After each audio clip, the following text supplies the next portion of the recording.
अब बच्चों हम इसका पुश का केस देखते हैं कि अगर हम उसी ब्लॉक को पुश करते हैं, ये ब्लॉक मैंने आप लोगों के सामने बनाया हुआ है, सेम ब्लॉक है, मीन इस ब्लॉक की मास जो है वो 4 किलोग्राम है और इसका जो कोफिशिएंट ऑफ काइनेटिक फ्रिक्शन है सरफेस का वो भी 0.3 है। लेकिन पहले हम इस ब्लॉक को पुल कर रहे थे एट सम एंगल, अब हम इस ब्लॉक को क्या कर रहे हैं, पुश कर रहे हैं। फोर्स 20 × 3 है, 2 है सॉरी, और एंगल इसका जो है वो भी 45 डिग्री बन रहा है। तो इस केस में कह रहा है कि आप लोगों ने इस क्वेश्चन को कैसे हल करेंगे, यानी चीज़ें वही कैलकुलेट करनी है कि काइनेटिक फ्रिक्शन कितनी होगी, एक्सेलरेशन क्या होगा, और मेन चीज़ हम नॉर्मल रिएक्शन देख रहे हैं कि नॉर्मल रिएक्शंस के डिफरेंट केसेस में आपस में कैसे कैसे लिंक डेवलप होंगे। देखिए इस केस में अब ये करें कि इस फोर्स F को अगेन आप लोगों ने रिजॉल्व करना है। ये चीज़ तो हमें पता है कि इसका वेट वर्टिकली डाउनवर्ड होगा और जो नॉर्मल रिएक्शन होगा वो इस सरफेस के ऊपर अपवर्ड होगा। N हो गया, इसको नॉर्मल रिएक्शन इसीलिए कह रहे हैं कि ये सरफेस के ऊपर नॉर्मल है, इसके साथ इसका एंगल 90 डिग्री बन रहा है। अब यहाँ तो हम लोगों ने रेजोल्यूशन करनी है, तो ये फिर मुझे मिटाने पड़ जाएंगे यहाँ से। इनको आप किसी ऐसी जगह पर लिख लें जहाँ पर ये बेचारे सेफ पड़े रहें, इधर ही लिख दो। चलो 0.3 हो गया, यूनिट इसकी नहीं होती। अब बच्चों आप लोगों ने इसी फोर्स को रिजॉल्व करना है, तो बेहतर है इस जगह से मैं इसकी रेजोल्यूशन इस जगह कर लूँ। तो मैं इस फोर्स को यहाँ पर हम इसको रिजॉल्व कर सकते हैं, वही डायग्राम आप लोग बना सकते हैं। तो इस फोर्स को आप लोगों ने इसके कंपोनेंट्स में रिजॉल्व करना है, तो ये वही फोर्स F है आप लोगों के पास है, और इस फोर्स का जो एंगल बन रहा है वो 45 डिग्री एंगल है। इस फोर्स को अब हम इसके कंपोनेंट्स में रिजॉल्व कर सकते हैं, वही स्ट्रेट लाइन आप लोगों ने एक्सटेंड कर दी। अब अगर हम इसके कंपोनेंट्स बनाते हैं इस फोर्स F के, तो इसके 2 कंपोनेंट्स बनेंगे। ये एंगल 90, क्योंकि फोर्स डाउनवर्ड है ना, एक ये सिर्फ कंपोनेंट होगा और ये वाला कंपोनेंट की डायरेक्शन डाउनवर्ड होगी। यहाँ पर भी डायग्राम बना सकते हैं, लेकिन आपको कुछ बच्चों को कन्फ्यूजन होती है इस एरो की वजह से ना, तो एरो डाउनवर्ड था इसलिए मैंने डायग्राम को डाउनवर्ड ही बना दिए। आप चाहें तो यहाँ पर भी इसके कंपोनेंट्स में इसको रिजॉल्व कर सकते हैं। तो ये आपका बेस होगी, ये परपेंडिकुलर हो गया। बेस के साथ कौन सा कंपोनेंट आएगा, F cos theta, perpendicular downward, तो ये कंपोनेंट F sin थीटा होगा। देखो बच्चों मसला बना हुआ है नॉर्मल रिएक्शन, इस केस में कैसे कैलकुलेट करेंगे ना, तो वही sum of upward forces equal to sum of downward force apply करेंगे। अब मुझे बताओ अपवर्ड फोर्स सिर्फ कौन सी है, नॉर्मल रिएक्शन है। इस केस में आप ज़रा डाउनवर्ड फोर्स एक W की है, एक F sin थीटा की, एक F की भी है। देखें ना, F के जब कंपोनेंट्स बना लिए हैं तो फिर इसको तो हम कैलकुलेट नहीं करेंगे, यूज़ नहीं करेंगे, क्योंकि उसके कंपोनेंट्स जब यूज़ हो रहे हैं। तो डाउनवर्ड वैसे, ये डाउनवर्ड वैसे भी नहीं है, ये तो एट सम एंगल है ना, तो आप लोग डाउनवर्ड फोर्स से लिखेंगे W और कौन सी F sin थीटा। तो W प्लस क्या हो जाएगा, F sin थीटा। इसका मतलब है कि इस केस में नॉर्मल रिएक्शन का formula W plus F sin theta होगा। अब अगर इसमें मैं वैल्यूज पुट करता हूँ तो W हमें पता है mg होता है, F sin थीटा वैल्यूज जल्दी से पुट करें। m कितना है 4, g10 में आपका साइंटा भी है। अगर हम f की इसमें वैल्यूज पुट कर दें तो f यहाँ से 20√2 हो जाएगा, और sin 45 हम डायरेक्ट लिखते होते हैं हमेशा 1/√2, ये √2 से कैंसिल हो जाएगा। n equal to 40 plus 20, n equal to 60 newton. देखो बच्चों सेम बॉडी है। जब सबसे पहले आप लोगों ने इसका नॉर्मल रिएक्शन निकाला था, तो जो फर्स्ट केस था, मैं सबको कंपेयर इकट्ठा कर देता हूँ ताकि आपको याद रहे। देखिए जो सबसे पहला केस था, जब फोर्स की ये डायरेक्शन थी, फोर्स का हॉरिजॉन्टल साथ एंगल 0 डिग्री था, उस केस के अंदर इसका नॉर्मल रिएक्शन का फंडा क्या बना था, या n equal to W direct लिख सकता हूँ। उस केस में n इक्वल टू W था, ठीक होगी बात। दूसरा केस जो थोड़ी देर पहले मैंने आपको पढ़ाया था, अगर हम उस केस को देखें जिसमें आप इस बॉडी पर फोर्स F लगा रहे थे और फोर्स F कुछ एंगल बना रही थी विद हॉरिजॉन्टल, उस केस में आप लोगों ने जो फार्मूला इसका बनाया था, इधर ऊपर लिख देता हूँ, n इक्वल टू mg लिख सें, W लिख सें, माइनस साइन थीटा था। ये 2 फार्मूले हो गए। और तीसरा फार्मूला भी आप लोगों ने बनाया है, और इस फार्मूले के साथ मैंने पुल लिखा था एट सम एंगल। और ये वाला जो फार्मूला भी आप लोगों ने लिखा है, ये वाला फार्मूला किसके लिए बना हुआ है, पुश के लिए फार्मूला बना हुआ। अब इनको कंपेयर करते हैं जल्दी से। देखिए इस पहले केस में आपका नॉर्मल रिएक्शन टोटल वेट के इक्वल आ रहा है, लेकिन जो पुल वाला केस था उसमें आप लोगों ने वेट में से नॉर्मल रिएक्शन निकालने के लिए वेट में से साइन थीटा को क्या किया है, माइनस किया हुआ है। और इसका आंसर आप लोगों ने कैलकुलेट किया था इससे पिछले केस में, और इससे पिछले केस में इसका आंसर 30 न्यूटन बना था। ये तो मैं पता है W=mg होता है, इसका आंसर 40 न्यूटन बन रहा है। और इस केस में नॉर्मल रिएक्शन देखिए mg + f sin थीटा है, और जब इसको सॉल्व किया तो आंसर 60 न्यूटन आ गया। तो अब बच्चों आप इसका कंपैरिजन क्या करोगे कि अगर आप लोगों के पास थीटा 0 डिग्री हो तो नॉर्मल रिएक्शन कितना आ रहा है 40, यानी n और w आपस में इक्वल आ रहे हैं। लेकिन जब पुल का केस हो और एंगल जो है वो आपके पास जो है वो नॉट इक्वल टू 0 डिग्री हो, वैसे पुल वर्ड यूज ही तब होता है जब angle not equal to 0 degree हो, उस केस में नॉर्मल रिएक्शन क्या हुआ है, कम हुआ है। और जब आप लोगों ने इसको पुश किया है तो नॉर्मल रिएक्शन और क्या हो गया, ज़्यादा हो गया। तो 3 बातें अब आप लोगों ने याद रखनी। पहला केस जब उसको पुल करेंगे एंड इक्वल टू जब आप उसको ग्राउंड के ऊपर मूव करवा रहे होंगे थीटा 0 डिग्री पे, उस वक्त नॉर्मल रिएक्शन वेट की इक्वल होगा जो हमें याद है। लेकिन अगर उसी बॉडी को आप सर्टेन एंगल पे पुल करेंगे तो फिर normal reaction mg - sin theta होगा। मीन नॉर्मल रिएक्शन हॉरिजेंटल जब फोर्स लगेगी तो उससे क्या हो जाएगा, कम हो जाएगा, एक बात। लेकिन अगर उसी बॉडी को आप सर्टेन एंगल पे पुश करने लग जाएं तो normal reaction mg + f sin theta बनेगा। इसके साथ भी f आना चाहिए ना, इसके साथ भी f आएगा। तो उस केस में जो आपका आंसर बनेगा वो mg + f sin थीटा होगा। f प्लस का मतलब क्या है कि आपके पास जो नॉर्मल रिएक्शन होगा वो पहले से इंक्रीज कर जाएगा। तो 3 केस हो गए। ग्राउंड के ऊपर मूव कर रहे हैं, इसको स्टैंडर्ड रखें, याद रखने का तरीका बता रहा हूँ। ग्राउंड वाला स्टैंडर्ड हो गया। अगर आप ग्राउंड से उसको पुल करेंगे तो नॉर्मल रिएक्शन पहले से कम हो जाएगा, और अगर उसको पुश करेंगे तो नॉर्मल रिएक्शन पहले से ज़्यादा हो जाएगा। और कैलकुलेट करने के फार्मूले आपके पास लिखे हैं, दोबारा रिवाइज कर रहा हूँ। ग्राउंड के ऊपर स्टैंडर्ड, पुल करेंगे कम, पुश करेंगे तो ज़्यादा होगा। इस तरह आप याद रख सकते हैं। ठीक होगी बात। अब क्वेश्चन की तरफ वापस आते हैं। नॉर्मल रिएक्शन कितना कैलकुलेट हो गया, 60 न्यूटन।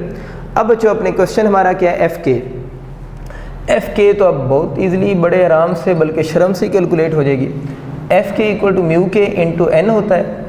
म्यू के हम लोगों ने कितना लिखा हुआ है, 0.3, और एन जनाब कितना था हमारा इस केस का 60। इसके नीचे पॉइंट लगा दिया, ये इससे कैंसिल हो गया।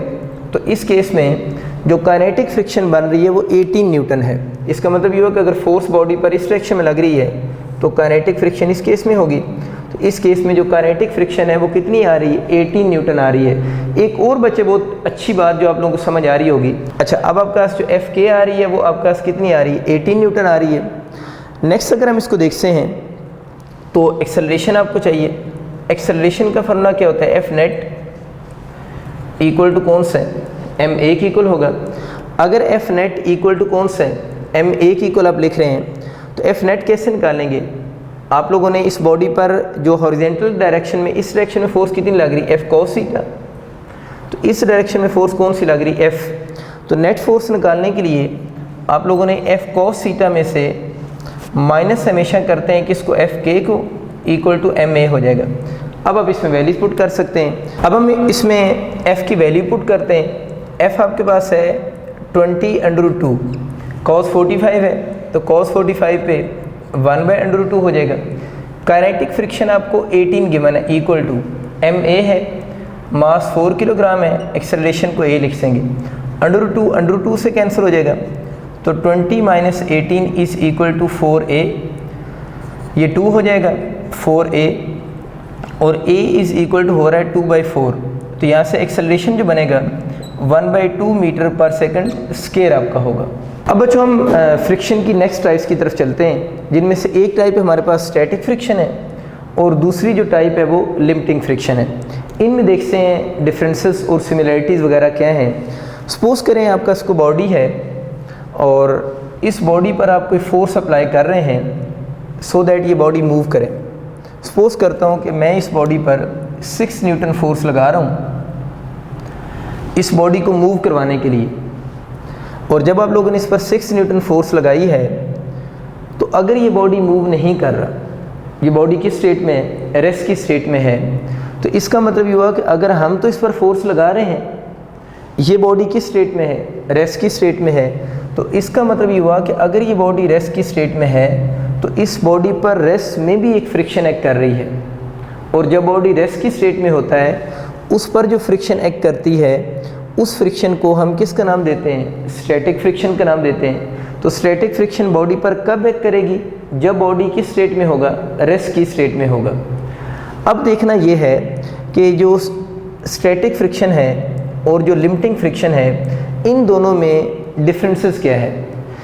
पहले लिमिटिंग फ्रिक्शन को देखते हैं, फिर इसके डिफरेंस की तरफ आते हैं। जो लिमिटिंग फ्रिक्शन है हम यूँ लिख सकते हैं कि जो स्टैटिक फ्रिक्शन है वो एफ जो स्टैटिक फ्रिक्शन है, स्टैटिक फ्रिक्शन की जो वैल्यू होती है वो कहाँ से कहाँ तक वेरी करेगी।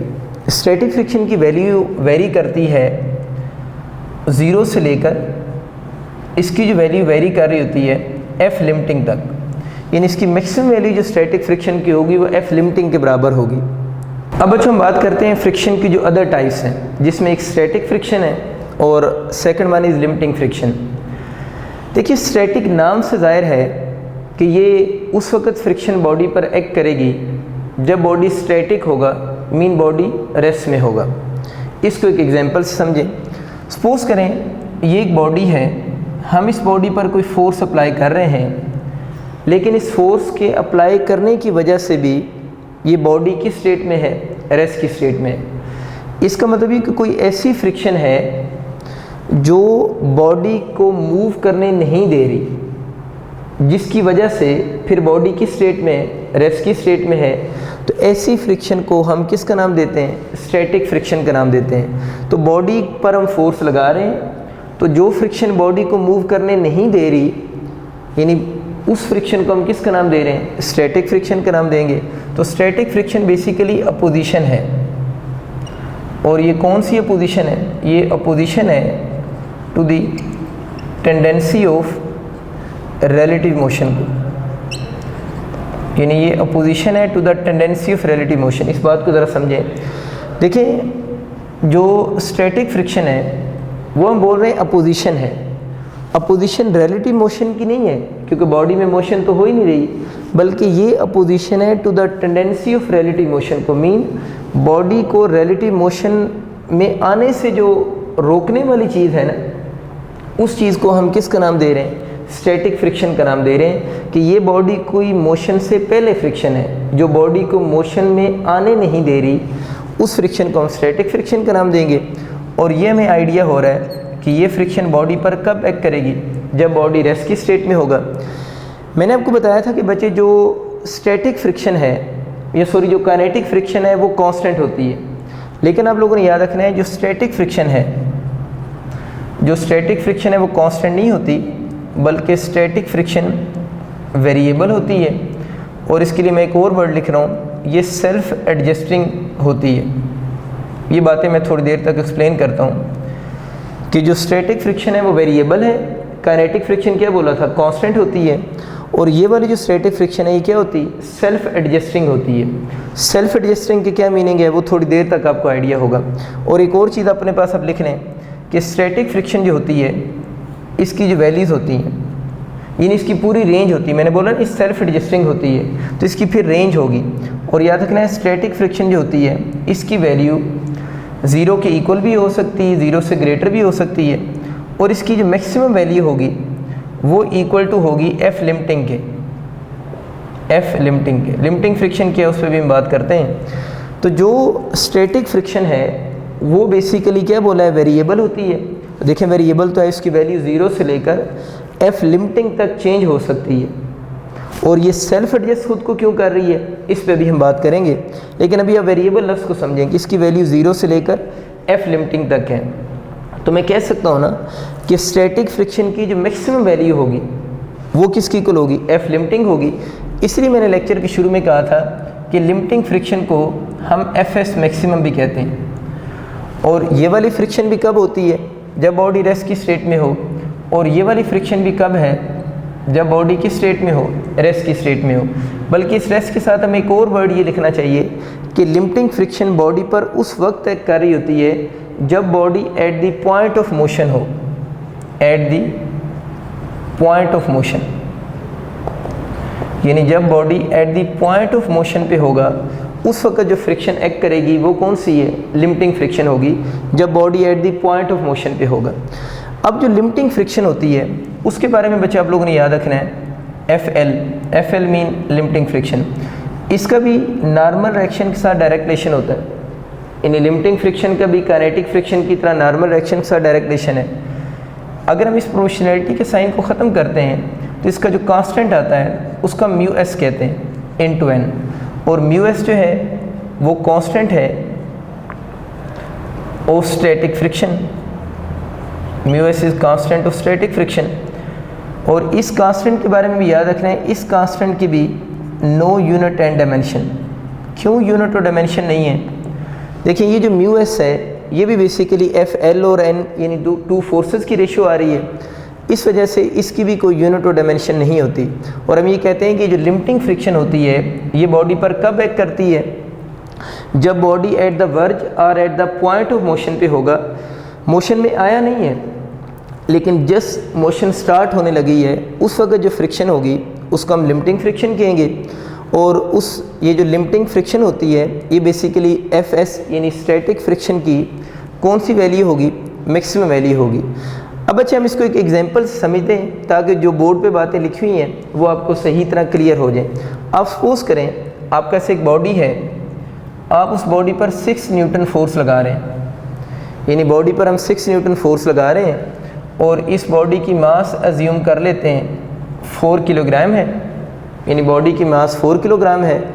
और ये जो सरफेस है इस सरफेस का जो कोफिशिएंट ऑफ स्टैटिक फ्रिक्शन है वो आपके पास 0.2 है। और अभी हम लोगों ने देखा है कि इसकी कोई यूनिट और डायमेंशन तो होती नहीं है, तो म्यू एस यहाँ पर जो बन रहा है वो 0.2 की इक्वल है। अब बच्चों हम लोगों ने देखना है कि इन दोनों फ्रिक्शंस का आपस में लिंक क्या है, और ये जो सेल्फ एडजस्टिंग वगैरह वर्ड यूज़ हो रहे हैं वो कैलकुलेट करेंगे। सबसे पहली चीज़ आप लोगों ने बच्चों ये याद रखनी है कि ये जो बॉडी है जिसकी मास 4 किलोग्राम है, इस पर 6 न्यूटन फोर्स लग रही है, और जिस सरफेस इन कॉन्टैक्ट जो हैं इनका जो कोफिशिएंट ऑफ स्टैटिक फ्रिक्शन है 0.2 है। पहली बात तो ये देखनी है कि ये बॉडी मूव कर रहा है या ये बॉडी किस स्टेट में है, रेस्ट की स्टेट में है। तो पहला कंसेप्ट ये है बॉडी मूव्स, ये बहुत इंपॉर्टेंट बात आप लोगों ने नोट करनी। बॉडी मूव्स, कब बॉडी मूव करेगा उसका रूल ये होता है कि अभी चेक करें कि अगर बॉडी पर लगने वाली जो अप्लाइड फोर्स है, यानी पहले हम क्या चेक करें, बॉडी मूव कर रहा है या नहीं कर रहा, तो कैसे चेक करेंगे, बॉडी मूव करेगा इफ़ उस पर लगने वाली जो अप्लाइड फोर्स है वो ग्रेटर हो किससे, मैक्सिमम स्टैटिक फ्रिक्शन से। मैक्सिमम स्टैटिक फ्रिक्शन हम किसको बोल रहे हैं, एफ एल को, लिमिटिंग फ्रिक्शन को। तो अब हमने ये चेक करना है कि बॉडी मोशन, आपका ग्राम्स की होता है ना, चेक करें बॉडी मोशन में है या नहीं है, तो हम चेक कर सकते हैं। और चेक करने का टूल मैंने बता दिए कि अगर अप्लाइड फोर्स ग्रेटर होगी लिमिटिंग फ्रिक्शन से, जिसे हम मैक्सिमम स्टैटिक फ्रिक्शन कहते हैं, तो बॉडी मूव करेगा, अदरवाइज ये वाला बॉडी मूव नहीं करेगा। तो चेक करते हैं, चेक करने के लिए किसको कैलकुलेट करना पड़ेगा, लिमिटिंग फ्रिक्शन को। लिमिटिंग फ्रिक्शन का क्या फार्मूला होता है, अभी आप लोगों ने लिखा है mu s into n. देखिए ये जो केस है आज हम लोगों ने नॉर्मल रिएक्शन को काफ़ी डिटेल से पढ़ा है।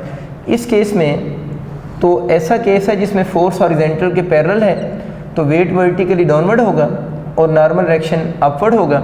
और इस वाले केस में जो वेट होगा वो बच्चे किसकी इक्वल आ रहा है, नॉर्मल रिएक्शन के इक्वल आ रहा है। तो बेसिक केस है। तो इस केस में अगर हम इसमें वैल्यूज पुट करेंगे तो mu s into n को हम क्या लिख सकते हैं एम जी। एन के बारे में जो मैंने सारे केसेस बनाए हैं वो आप लोग यहाँ पर भी अप्लाई कर सकते हैं, तो आप लोगों ने माइंड में रखने हैं। Mu S mu S M into G हो गया। Mu S coefficient of kinetic friction इस सवाल में 0.2 गिवन है। मैं 4G10 पॉइंट ख़त्म किया, 10 से कैंसिल हो गया, 8 न्यूटन। अब बहुत इंपॉर्टेंट बात है मैंने करनी है, इसलिए बहुत फोकस रहना आप लोगों ने। इसका मतलब ये हुआ कि इस बॉडी पर जो लिमिटिंग फ्रिक्शन है वो कितने न्यूटन है, 10 न्यूटन है, ठीक होगी। और लिमिटिंग फ्रिक्शन बेसिकली है तो फ्रिक्शन, तो इसकी डायरेक्शन बॉडी की मोशन के क्या होगी, अपोजिट होगी। बहुत काम की बातें हैं, ज़रा फोकस रहिएगा। इसका मतलब ये हुआ, पहली बात तो ये डिसाइड कर लें कि क्या बॉडी रेस्ट में है या बॉडी मोशन में है। मूव करने के लिए क्या ज़रूरी था, अप्लाइड फोर्स ग्रेटर हो किससे, मैक्सिमम स्टैटिक फ्रिक्शन से, लेकिन इस केस में मुझे ये बताएं कि अप्लाइड फोर्स तो कितनी है हमारी अभी इस केस में, 6 न्यूटन है, वो तो 6 है, और ये जो मैक्सिमम वैल्यू स्टैटिक फ्रिक्शन आ रही है 8 न्यूटन आ रही है, तो क्या बॉडी मूव करेगा? बॉडी इस केस में मूव तो नहीं करेगा। इसका मतलब ये हुआ कि इस केस में जो बॉडी है वो बॉडी अभी तक आप लोगों का किस स्टेट में है? रेस्ट की स्टेट में है, बॉडी मूव नहीं कर रहा। अगर आप यूँ सोच रहे हैं तो बड़ी अच्छी बात है कि देखें हम लोगों ने ये पढ़ा हुआ है कि जो फ्रिक्शन होती है वो बॉडी की मोशन के अपोजिट होती है। तो अगर इस डायरेक्शन में बॉडी पर 6 न्यूटन लग रही है तो इधर भी हम लोगों ने कैलकुलेट की है वो कितनी लग रही है? 8 न्यूटन लग रही है। यानी आप लोगों ने 6 न्यूटन से उसको आगे की तरफ मूव करवाया है, यानी 6 न्यूटन फोर्स लगाई है। उस बॉडी ने अगर आप यूँ सोच रहे हैं आप पर कितनी लगा दी? 8 न्यूटन लगा दी। तो उसको होना तो ये चाहिए था फिर कि अगर बॉडी किस डायरेक्शन मूव करेगा, जिस डायरेक्शन में ज़्यादा फोर्स लगेगी। तो इस बात के फिजिकल मीनिंग तो ये लग रहे हैं शायद कि हम बॉडी को आगे की तरफ पुश कर रहे हैं। हम 6 न्यूटन से हम लोगों ने उसको मूव करवाया, बॉडी ने हम पर कितनी लगा दी? 8 न्यूटन। तो बॉडी अब आप पीछे की तरफ मूव करना शुरू हो गया। ऐसे ही लग रहा है ना, क्योंकि पीछे 8 न्यूटन लग रही है। आपको मेरी बात समझ आ रही होगी। ये तो इलॉजिकल सी बात होगी ना अगर फिजिकली इसको देखा जाए कि हम किसी बॉडी को आगे तरफ पुश करते हैं, हमने बॉडी पर फोर्स कम लगाई, बॉडी को गुस्सा आ गया और बॉडी ने हम पे ज़्यादा लगा दी। ऐसा प्रैक्टिकली पॉसिबल नहीं है। तो इस बात का फिर मतलब क्या है? ये फिर 8 न्यूटन क्या चीज़ है? क्योंकि हम लोगों ने तो 8 न्यूटन कैलकुलेट की है और हम लोगों ने जो कंडीशन लिखी है उस कंडीशन के अकॉर्डिंग ये बॉडी किस में? रेस्ट में है। ये बॉडी मूव नहीं कर रहा। क्योंकि अगर आपका कभी भी एमसीक्यू आ जाए इस तरह का और आप लोगों ने चेक करना हो कि बॉडी मोशन में है या बॉडी मोशन में नहीं है, तो यही रूल है। कंफर्म हो गया कि एफ अप्लाइड जो है वो कम है इस केस में, किससे? मैक्सिमम स्टैटिक से। तो बॉडी मूव नहीं कर रहा। उस डायग्राम से लग रहा है कि बॉडी को क्या करना चाहिए? मूव करना चाहिए, क्योंकि पीछे फोर्स ज़्यादा लग रही है। और लॉजिकली मसला ये आ रहा है कि पीछे फोर्स नहीं लग रही ज़्यादा, क्योंकि इसका मतलब तो ये हुआ कि आप कोई बॉडी है और वो पड़ा हुआ है, आप उस पर 6 न्यूटन फोर्स लगा रहे हैं, वो आप पर 8 लगा देगा और वो पीछे की तरफ चलना शुरू हो जाएगा। ऐसा प्रैक्टिकली नहीं होता। तो इस बात का मतलब क्या है वो समझें। देखिए, ये जो लिमिटिंग फ्रिक्शन होती है ये क्या है? Maximum value of static friction है। इसका ये मतलब नहीं है कि ये बॉडी जिस पर आप लोगों ने फोर्स कितनी 6 न्यूटन लगाई है, ये बॉडी इस वक्त 8 न्यूटन फोर्स लगा सकता है मैक्सिमम। यानी ये बॉडी 8 न्यूटन मैक्सिमम फोर्स लगा सकता है, लेकिन इस वक्त वो इस पर 8 न्यूटन लगा नहीं रहा। मुश्किल लाइन है, थोड़ा आसान करने की कोशिश करता हूँ। देखिए, मैं और सिंपल बात करता हूँ, फिर इस तरफ आते हैं। बस इतना याद रख लें कि ये बेसिकली क्या है? मैक्सिमम वैल्यू स्टैटिक फ्रिक्शन है। ये वाली फोर्स ये बॉडी लगा सकता है, लेकिन इस वक्त ये जो डायग्राम बनी है इस पर 6 न्यूटन इधर लग रही है, इस वक्त ये इस पर 8 न्यूटन फोर्स नहीं लगा रहा। ठीक होगी बात? मैं दोबारा इधर आता हूँ, एक और एंगल से बात समझाता हूँ। सपोज करें अब ये देखना है कि ये बॉडी रेस्ट में है या मोशन में है, तो वो तो मैं पता चल गया रेस्ट में। अगर ये रेस्ट में है तो मैं अब आपसे पूछता हूँ इस बॉडी पर इस डायरेक्शन में फिर कितनी फ्रिक्शन एक्ट कर रही है? अगर हम कह रहे हैं कि 8 न्यूटन इस वक्त इस पर एक्ट नहीं कर रही, वो तो हम लोगों ने कहा ना कि जो आंसर आया है ये बॉडी फोर्स मैक्सिमम लगा सकता है, लेकिन अगर फोर्स कितनी लग रही है? 6 न्यूटन लग रही है, तो इस डायरेक्शन में अब ये 8 न्यूटन नहीं लगा रहा। इसका मतलब है कि 8 न्यूटन अभी तक फोर्स लग नहीं रही। कन्फ्यूजन अभी बात में बाकी है, वो क्लियर करते हैं। अगर इधर 8 न्यूटन नहीं लग रही तो फिर इधर कितनी फ्रिक्शन लग रही है? ये देखते हैं कि अगर इस डायरेक्शन में 8 नहीं लग रही तो फिर मोशन के अपोजिट फ्रिक्शन तो है, वो फ्रिक्शन कितनी लग रही उसको देखते हैं। उसके लिए बच्चे अब ये चीज़ याद रखें, अगर बॉडी रेस्ट में हो, अगर बॉडी रेस्ट में हो और आप लोगों ने फ्रिक्शन कैलकुलेट करनी हो कि बॉडी पर फ्रिक्शन कितनी लग रही है, तो हमें पता है रेस्ट में बॉडी पर जो फ्रिक्शन होती है वो कौन सी होगी? स्टैटिक फ्रिक्शन होगी। तो रेस्ट का रूल ये है कि जो स्टैटिक फ्रिक्शन होती है वो इक्वल टू होगी अप्लाइड फोर्स के। बहुत इंपॉर्टेंट बात कि अगर बॉडी की स्टेट में हो, रेस्ट की स्टेट में हो, तो बॉडी पर लगने वाली स्टैटिक फ्रिक्शन आप लोगों ने कैलकुलेट करनी हो, तो स्टैटिक फ्रिक्शन उस वक्त किसकी इक्वल होगी? अप्लाइड फोर्स की इक्वल होगी। अब एक चीज़ नोट करें, मैंने क्या बोला था? जो स्टैटिक फ्रिक्शन होती है उसकी वैल्यू 0 से f लिमिटिंग तक वेरिएबल होती है। और फिर मैंने ये वर्ड भी बोला था कि ये वेरिएबल भी है और ये क्या है? सेल्फ एडजस्टिंग भी है। और ये बात हमारी अभी पेंडिंग थी। अब हम सेल्फ एडजस्टिंग को समझते हैं। देखो बच्चों, अगर बॉडी रेस्ट में है, कैसे रेस्ट में चेक करना है, ये रूल है। इस केस में बॉडी रेस्ट में है, ठीक होगी बात। अब हमने बताना है कि इस पर फ्रिक्शन यानी स्टैटिक फ्रिक्शन की कितनी वैल्यू एक्ट कर रही है। तो क्या रूल बताया कि अगर बॉडी रेस्ट में हो तो स्टैटिक फ्रिक्शन किसकी इक्वल होगी, अप्लाइड फोर्स की इक्वल होगी। तो आप इस बॉडी पर कितनी फोर्स अप्लाई कर रहे हैं, 6 न्यूटन। तो इसका मतलब ये हुआ, अगर आपकी इस केस में अप्लाइड फोर्स 6 न्यूटन है तो इस केस में स्टैटिक फ्रिक्शन भी कितनी होगी, 6 न्यूटन ही होगी। इसका मतलब ये हुआ कि इस पर बैकवर्ड डायरेक्शन में अब 8 न्यूटन नहीं लग रही, बल्कि बैकवर्ड डायरेक्शन में कितनी लग रही है, 6 न्यूटन लग रही है। इसे हम कहते हैं कि ये क्या है, सेल्फ एडजस्टिंग फोर्स है। सेल्फ एडजस्टिंग समझ आ गया ना क्यों कहते हैं, क्योंकि अगर बॉडी रेस्ट में हो तो बॉडी पर जितनी अप्लाइड फोर्स होगी उतनी ही क्या होगी, स्टैटिक फ्रिक्शन होगी। तो लिमिटिंग फ्रिक्शन क्या है फिर, लिमिटिंग फ्रिक्शन बॉडी पर लग नहीं रही होती, बल्कि ये मैक्सिमम वैल्यू ऑफ फ्रिक्शन है जो किसी भी बॉडी पर अप्लाई हो सकती है, लेकिन इस वक्त इस बॉडी पर 8 न्यूटन अप्लाई नहीं हो रही। मैं कोशिश करता हूँ इसको फर्दर क्लियर करूँ। आपको ये बात अब क्लियर हो चुकी है कि स्टैटिक फ्रिक्शन किसकी इक्वल होगी, अप्लाइड फोर्स की इक्वल होगी। कब होगी, जब बॉडी किस में होगा, रेस्ट में होगा। पहले इसकी थोड़ी सी प्रैक्टिस करवाता हूँ, फिर वापस इधर आता हूँ। सपोज करो बच्चों, आप लोगों ने इस पर जो फोर्स लगाई है, अप्लाइड फोर्स 7 न्यूटन है। चेक करना है बॉडी रेस्ट में या मोशन में, जल्दी से मुझे बताओ। मोशन में चेक करने के लिए ये रूल, इस रूल के लिए क्या कैलकुलेट करना है, लिमिटिंग, वो तो कैलकुलेट हुआ है, वो 8 न्यूटन है।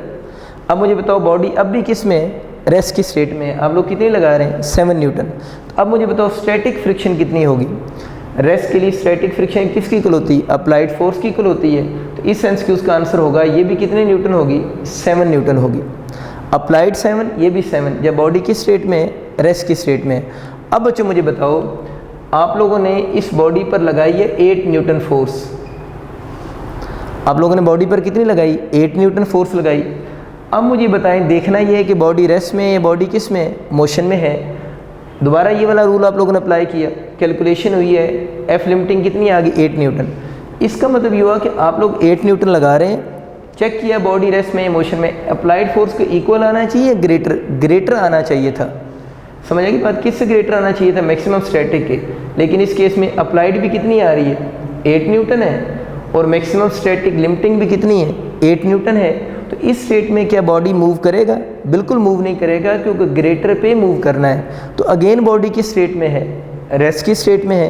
तो अब मुझे बताओ कि आप लोगों ने इस बॉडी पर अप्लाइड फोर्स कितनी लग रही है इस वक्त। इस केस में बॉडी पर लग रही है अप्लाइड फोर्स कितनी, 8 न्यूटन। अप्लाइड फोर्स होगी 8 न्यूटन। अब देखना है स्टैटिक कितनी लग रही है। तो स्टैटिक इस केस में अगेन कितने न्यूटन होगी, 8 न्यूटन होगी।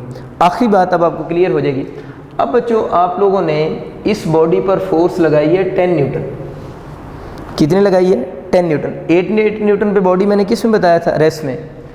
अब आप लोगों ने इस बॉडी पर फोर्स अप्लाई कर दी 10 न्यूटन। अब आप लोगों ने देखना है बॉडी रेस्ट में है या बॉडी किस में है, मोशन में है।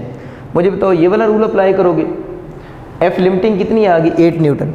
वो तो 8 न्यूटन है, लेकिन अब आप लोगों के पास जो अप्लाइड फोर्स है वो कितनी है, 10 न्यूटन है। तो अब देखें अप्लाइड फोर्स जो है वो ग्रेटर हो गई है किस फ्रिक्शन से, मैक्सिमम स्टैटिक फ्रिक्शन से। तो अब मुझे बताओ बॉडी रेस्ट में है या बॉडी मोशन में है। अब बॉडी रेस्ट में नहीं है, अब बॉडी किस में आ गया है, मोशन में आ गया है। तो मुझे ये बताएं कि अब अगर आपसे कोई बंदा पूछे कि बॉडी जो है आप लोगों ने जब इस पर 8 न्यूटन लगाई थी इधर, तो उस वक्त स्टैटिक फ्रिक्शन की मैक्सिमम वैल्यू भी कितनी आई थी, 8 न्यूटन आई थी। लेकिन जब आप लोगों ने 8 न्यूटन से बढ़ाई फोर्स, आप लोगों ने फोर्स कितनी की, 10 न्यूटन। तो ये फिर भी कितनी रही है, 8 न्यूटन ही रही है। इसकी वैल्यू 8 न्यूटन से चेंज नहीं हुई। और हमें पता है कि अब बॉडी की क्या स्टार्ट हो गई है, मोशन स्टार्ट होगी। ये मैं आपसे कह रहा था कि ये जो लिमिटिंग फ्रिक्शन होती है ये maximum value of static friction होती है जो बॉडी लगा सकता है। देखिए ये बॉडी मैक्सिमम कितनी लगा सकता था, इस वक्त 8 न्यूटन। लेकिन जब आप लोगों ने यहाँ पर 6 न्यूटन लगाई तो क्या इधर 8 लग रही थी, इधर उस वक्त 6 लग रही थी। जब आप लोगों ने 7 लगाई तो इधर क्या लग रही थी, 7। जब आप लोगों ने 8 लगाई इधर भी क्या लग रही थी, 8। समझने की बात, क्योंकि ये maximum value of limiting friction के बराबर होगी। जब इधर 8 थी इधर भी क्या हो गया, 8। यहाँ तक अब पहुँच चुके हैं। जब आप लोगों ने इधर 8 से ज़्यादा की, 9 की, क्या की 9, तो अब मुझे बताओ कि क्या लिमिटिंग फ्रिक्शन 9 थी? लिमिटिंग फ्रिक्शन 9 नहीं हो सकती क्योंकि उसकी मैक्सिमम वैल्यू कितनी है? 8 न्यूटन है। तो ये आप लोगों ने कंसेप्ट याद रखना है कि लिमिटिंग फ्रिक्शन जो होती है वो maximum value of static friction होती है। अगर आप उससे ज़्यादा बॉडी पर फोर्स लगाएंगे तो फिर फ्रिक्शन की टाइप चेंज हो जाएगी। टाइप चेंज होने का मतलब क्या है कि फिर बॉडी रेस्ट से किस में आ जाएगा? मोशन में आ जाएगा, और फिर बजाय स्टैटिक के कौन सी फ्रिक्शन आ जाएगी? काइनेटिक फ्रिक्शन आ जाएगी। तो इन शॉर्ट स्टोरी ये बनी कि आप लोगों ने यहाँ से ये सीख लिया कि रेस्ट और मोशन में डिसाइड किसने करना है।